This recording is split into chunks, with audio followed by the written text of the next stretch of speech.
What's up YouTube, it's your boy Nash here. Welcome back to the channel. Now before we get into today's video, excuse me.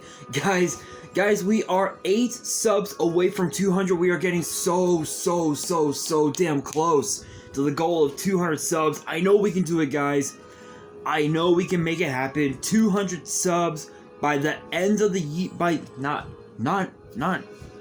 end of the year, end of the summer, as I move my chair, sorry, because the moment we get to 200 subs, I'm gonna open up this Korean Strike of Neos booster box in its entirety on the channel, on the hopes to potentially pull this guy, Elemental Hero Air Neos, the so-called forbidden Yu-Gi-Oh card.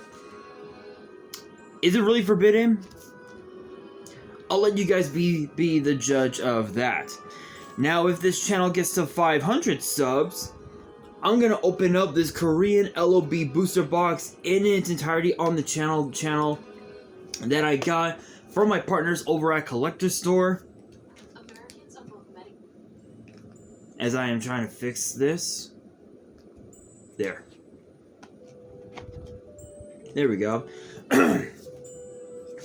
So be sure to check out my partners at Collector Store. Link and address will be in the description below. By checking them out, not only does it support them, it also supports the channel, and I would greatly appreciate it. On the hopes to potentially pull a Blue Eyes White Dragon, a Dark Magician, a Red Eyes Black Dragon, a piece of Exodia, Pot of Greed.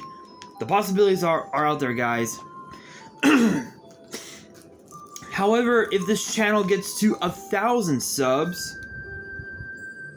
I'm gonna open up this first edition Toon Chaos box in its entirety on the channel that I also got from my partners at Collector Store, on the hopes of to potentially pull my second ever collector's rare. Sorry guys, I feel like I'm about to sneeze. But it wouldn't be the first time that I pulled a collector's rare, because, well,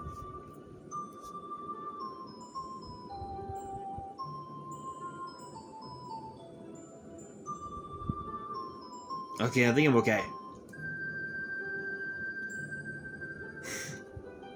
Yeah, I think I'm okay. Alright, anyway, moving on. Because there was another collector's rare that I pulled. Beat Cup from the Underworld from Genesis Impact. I'm planning on getting this graded. Maybe we might pull another collector's rare from 2 Chaos. Who knows? But if you guys want to see those boxes get opened, maybe you guys want more episodes of WWE's Biggest Issue. Maybe you guys want more episodes of Yu-Gi-Oh's Biggest Issue, deck profiles, card discussions, WWE topic videos, or maybe, just maybe, you guys want some premium live event predictions and results.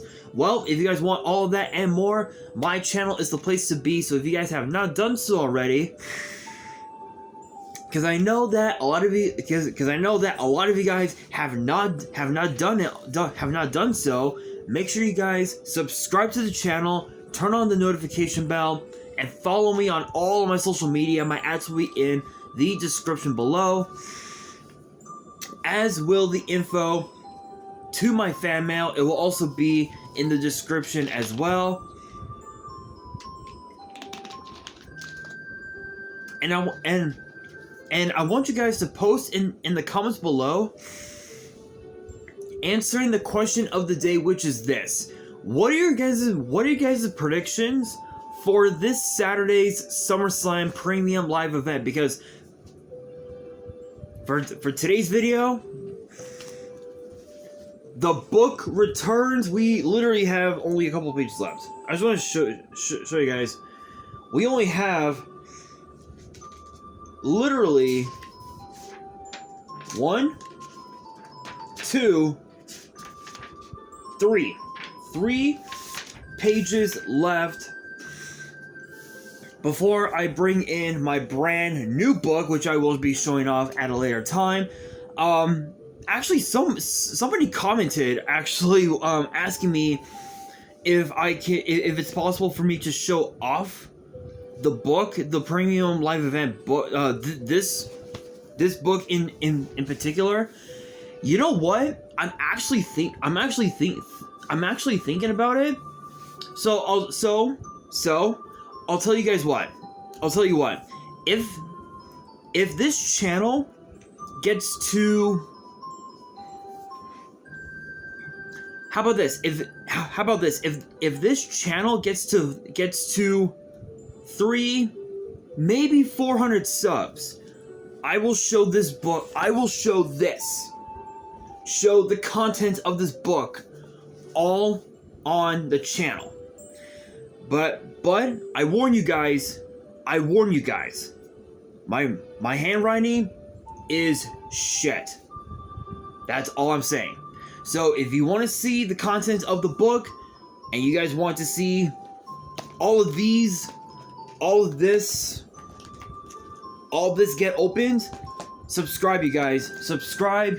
I'm a man of my word. I will open up those boxes. I will show off the book.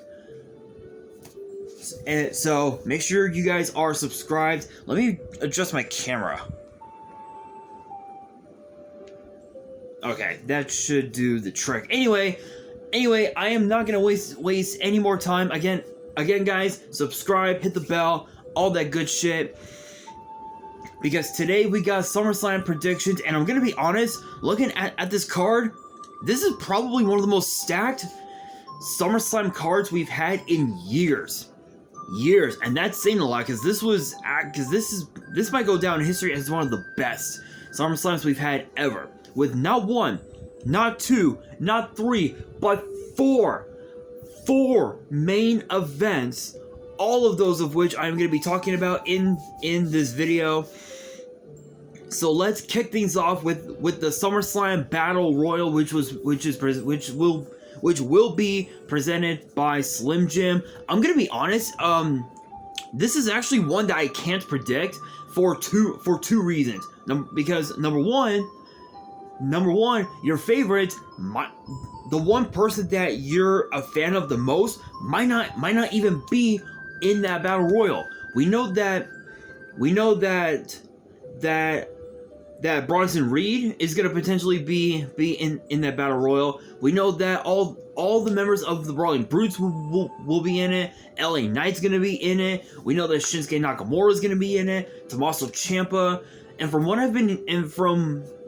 what I understand, from the rumors that I've heard, apparently the rest of Imperium, Ludwig Kaiser and Giovanni Vinci, are actually going to both be in that Battle Royal as well. The question does become, who wins? That brings me to the second reason why I can't predict. It's because your favorite might get eliminated pretty early, so it's hard to say.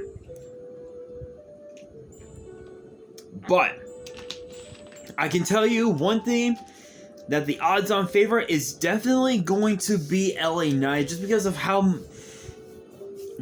of how over he's gotten in the last several months, ever since WrestleMania weekend. He has gotten so over with the fans, and honestly, I fucking love it.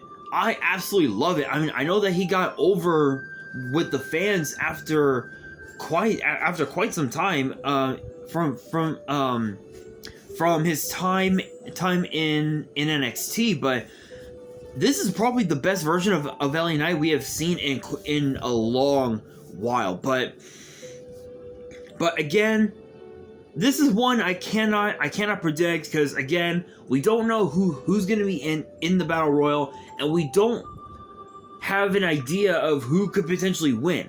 That's the thing, because our favorites might either not be in it or might get eliminated pretty early. But with that being said, guys, we move into the Intercontinental title matchup between the champion Gunther and the challenger Drew McIntyre. A rematch, a sort of a rematch from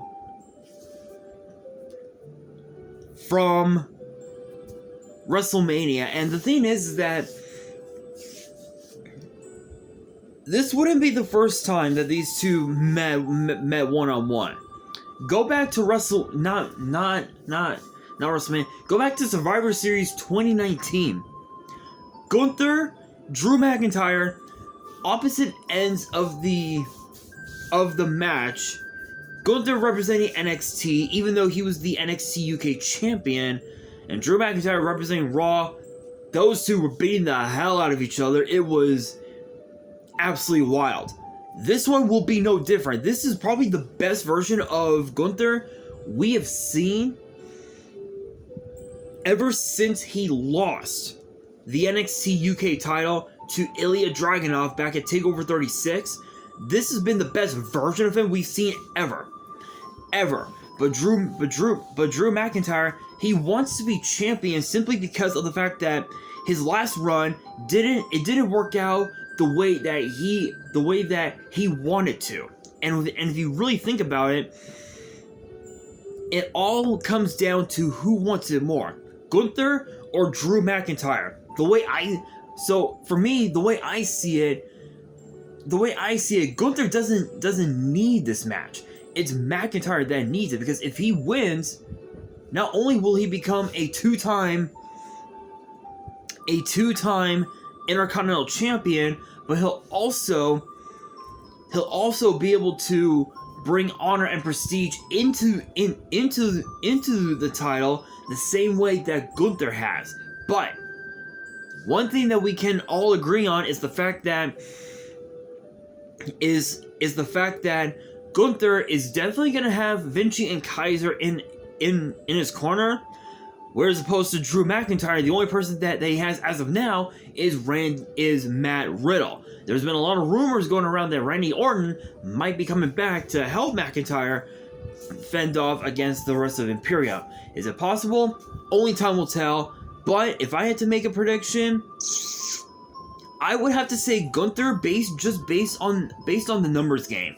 Based on the fact that Kaiser and Vinci have helped Gunther in so many matches over the years, I wouldn't be surprised if Gunther actually won. But I would be surprised if McIntyre did win. But with that being said, we move into a simple one-on-one match between Logan Paul and Ricochet, and this rivalry kind of dates back all the way back to January at the Royal Rumble, where they had that viral moment. And if you guys know, if you know, you know. But it kind of escalated even further in the men's Money in the Bank ladder match last month? Literally right around this time last month in London. And if you really think about it, these two guys are top world-class athletes. You know, Logan Paul defeating Floyd Mayweather in one of his first boxing matches, which is absolutely insane. Which is absolutely insane. He took Roman Reigns to the absolute limit at Crown Jewel. He took Seth freaking Rollins to the limit at WrestleMania. He took The Miz to the limit at SummerSlam. At this event, what was it, last year? Yeah. At this event last year, he actually took The Miz to the limit, which is absolutely insane. And of course, too, Ricochet, he's a former United States champion. He's a former Intercontinental champion. He's a former NXT North American champion. He's won championships pretty much everywhere he's been, all over the world. And that right there says a lot about Ricochet. But this basically comes down to who can fly higher and who can hit harder. Honestly, the way I see it, Logan Paul, ever since his loss to Roman at WrestleMania, at Crown Jewel, Logan's matches, yeah, sure, they've been up there, 4-star, 5-star matches, but he's lost every single one. So, in a way, it's not Ricochet that needs this match, it's Logan Paul. Logan Paul needs this victory so he can try and go back, so he can try and put himself back in title contentions for either the World Heavyweight title or the Undisputed Universal title somewhere down the line. But I gotta go with Ricochet on this one, just because of the fact that Ricochet has been in WWE a lot longer than Logan, and this is one of those matches that it's definitely gonna go viral. Logan is right. Logan Paul is right. This match is definitely gonna go viral, but it might not go the way that he wants to. But speaking of turning the tables, we move on into the triple threat match for the WWE Women's title. This is actually the first time? Is it the first time? Yeah, this is actually the first time. The first time that I'm actually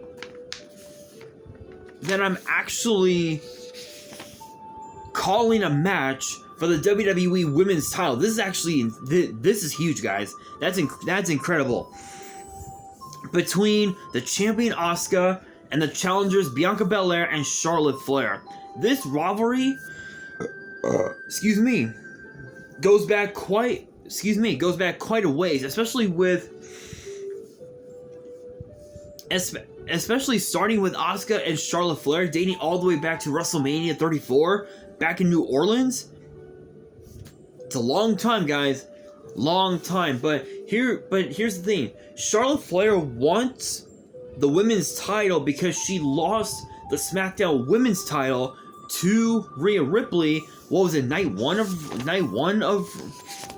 WrestleMania?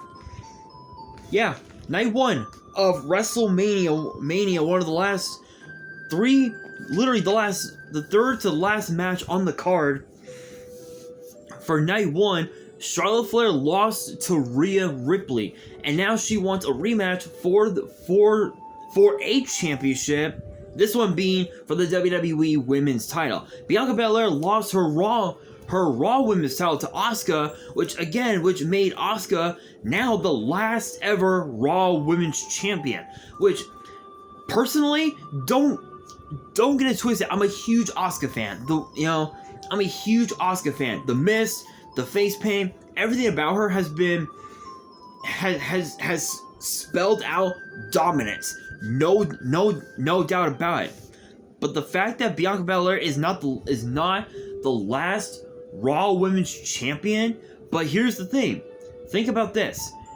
She would have become, if I have my history right, she would have been the only black woman in WWE to become the last ever women's champion.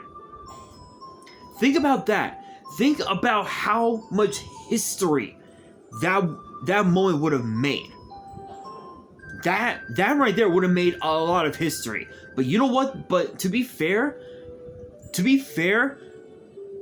Asuka has been wanting to be champion for a long time. So in a way, it makes sense for Asuka to be champion. It made a lot of sense. But this match, guys, just so much chaos going within this match. But we know that both Belair and Charlotte are gonna go after Asuka. They're gonna try and take her out. It's gonna be insane. It's gonna be an insane match. Obviously, the odds-on favorite is definitely gonna be Bianca Belair. But as far as who will be the wild card, the dark horse of the match, it's definitely gonna be Charlotte Flair, because of the fact that Charlotte Flair has only been back in WWE for only maybe a month or two. That's it. Aside from that, we hadn't seen her since WrestleMania. So obviously, ring rust is definitely gonna become a factor. And aside from the fact that she's a 14-time champion, if she wins 15, that's 15 world titles Charlotte Flair will have won. But who wins? Me personally, Asuka. It has to be Asuka. There's no way that anyone else, that either Bianca Belair or Charlotte Flair is gonna win. It has to be Asuka because when Asuka wins, if she wins, it means that she'll be able to put both Flair and Bianca in the rearview mirror, and that will start a rivalry between both Bianca and Charlotte. In which I actually want to see that for myself. But speaking of rivalries, we move on into a 7-year rivalry. Think about this, guys. This event 7 years ago was when it all began. Seth freaking Rollins, Finn Balor for the World Heavyweight title. Last time they competed against each other at SummerSlam, it was back in 2016, right when I first got this book. Look at this. Look at this, you guys. I just want to show you guys. Look at this. Only a few pages in. Just a few pages into this book. And we saw Balor versus Rollins. Now we fast forward 7 years later, and it's all coming full circle. This is basically the culmination of 7 years. This is basically the culmination of 7 years. A match 7 years in the making between Balor and Rollins. But this time, it is not for the Universal title, it is for the World Heavyweight title. And this is interesting because the last time they fought at SummerSlam, which was obviously seven years ago, Balor ended up winning. The question is, can Seth Rollins win at SummerSlam?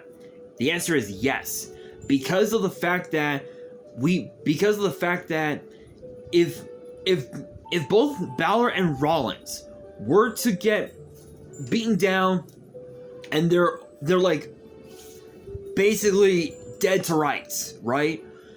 Priest cashes in, it now becomes a triple threat. He attacks both. Boom.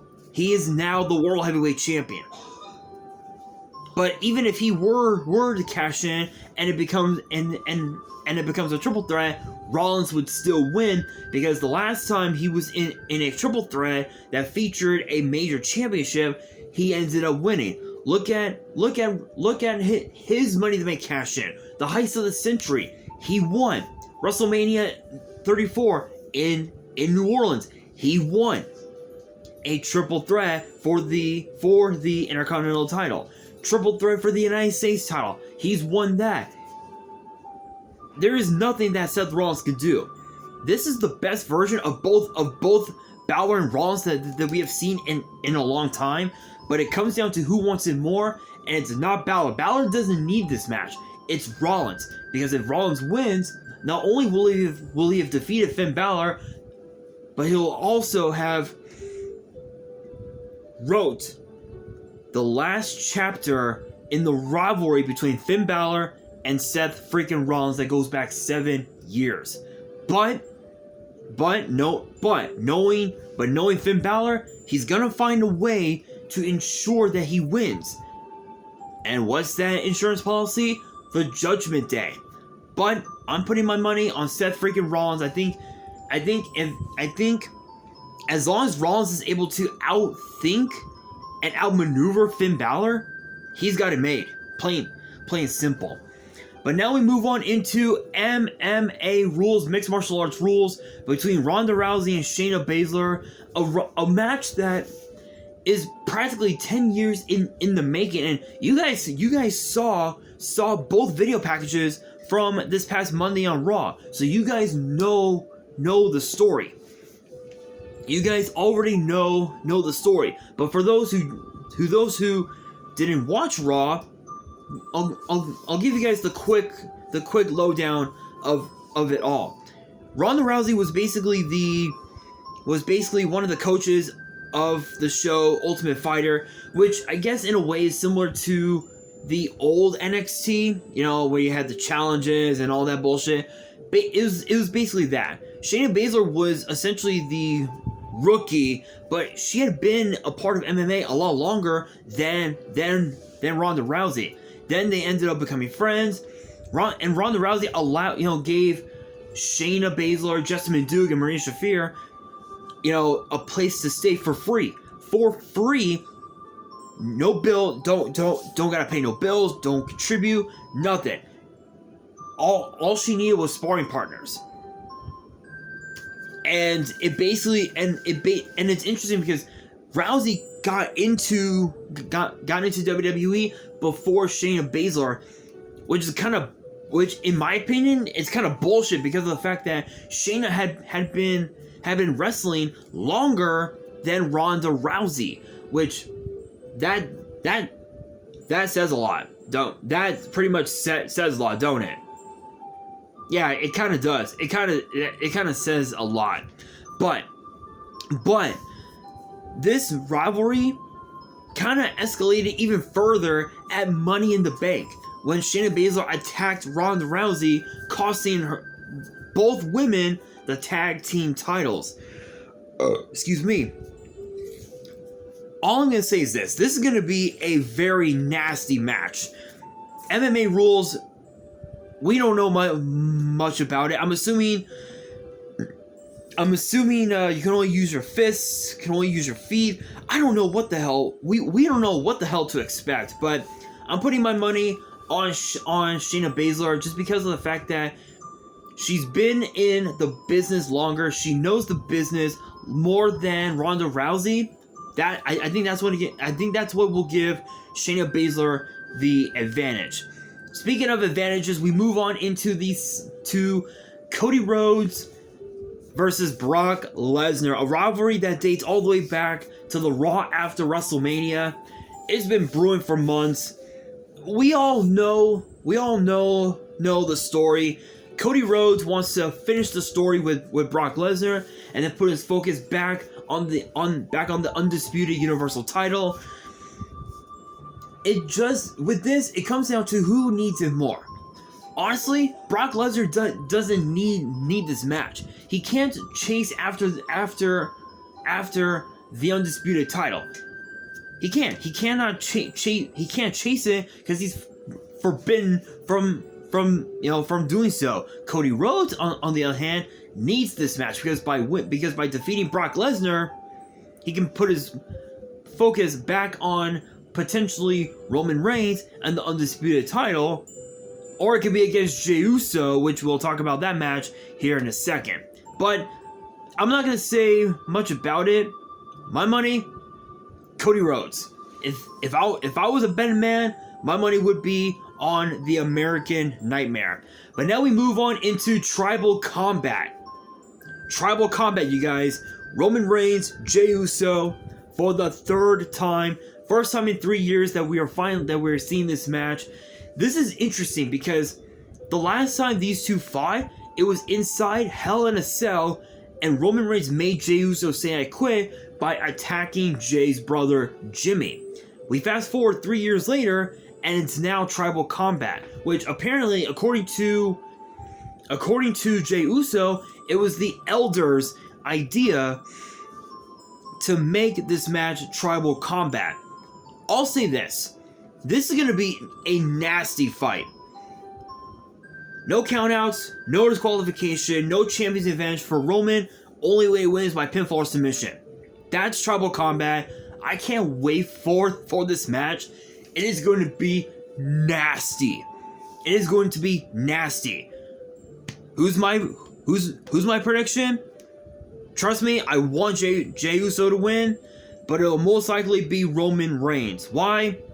Because it's Roman Reigns. But with that being said, guys, that will do it for today's video. Hopefully you guys enjoyed. If you did, make sure you guys smash that thumbs up button. If you guys are new to the channel and you guys want more premium live event predictions and results in the future, make sure you guys subscribe to the channel, turn on the notification bell, and follow me on all of my social media. My ads will be in the description below, as will the info to my fan mail. It will also be in the description as well. And on that, this is your boy Nash, signing out.